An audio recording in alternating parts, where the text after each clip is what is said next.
On that very first meeting, you each saw and felt something. Something that cannot be described or quantified.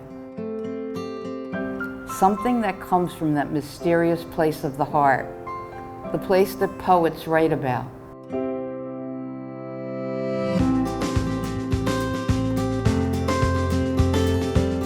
You two listen to your hearts, not your brains, not the mileage, your hearts. And here you are.